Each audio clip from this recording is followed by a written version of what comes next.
আদালতের কোনো রুল যদি কোনো সুনির্দিষ্ট স্টে বা ডাইরেকশন না থাকে, কোনো অন্তর্বর্তীকালীন আদেশ না থাকে, সেই রুল আদালতকে পার্লামেন্টকে ফাংশন করতে কোনো বাধা দেওয়ার সুযোগ নাই। Parliament is an independent body, parliament is a sovereign, constitutionally parliament is one of the pillars of the state.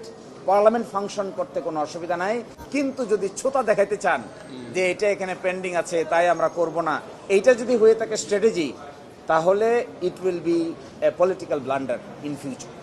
আমি একটু অবাক হচ্ছি, ওনারাই মামলা পোষ করছেন, আবার অ্যাট দ্য সেম টাইম ওনারা ওদিক থেকে বিরোধী দল থেকে ডাকছেন হলো ডেপুটি স্পিকার।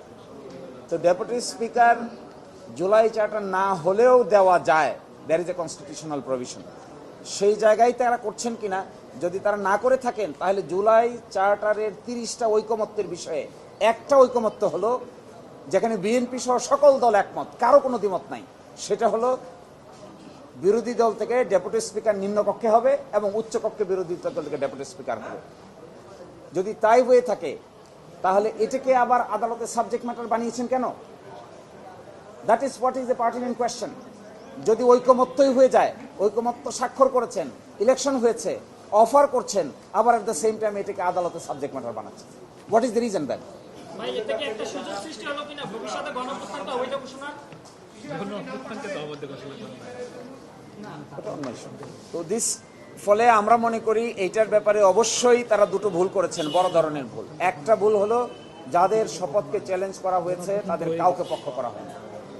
আরেকটা ভুল হলো যে সমস্ত পলিটিক্যাল পার্টি জুলাই চার্টারে স্বাক্ষর করেছেন এগ্রিমেন্টের ভিত্তিতে, তাদের কাউকেই পক্ষ করা হয়নি। এই পক্ষ না করাটা উদ্দেশ্যমূলক। আমরা পক্ষ হতে পারবো, দিস ইজ ডিফারেন্ট আর্গুমেন্ট, কিন্তু পক্ষ না করে কেন এটাকে হাইড এন্ড সিক করতে হলো, দিস ইজ ডিফিকাল্ট। আর এই ব্যাপারে আমরা পরবর্তী আইনি পদক্ষেপ গ্রহণ করব।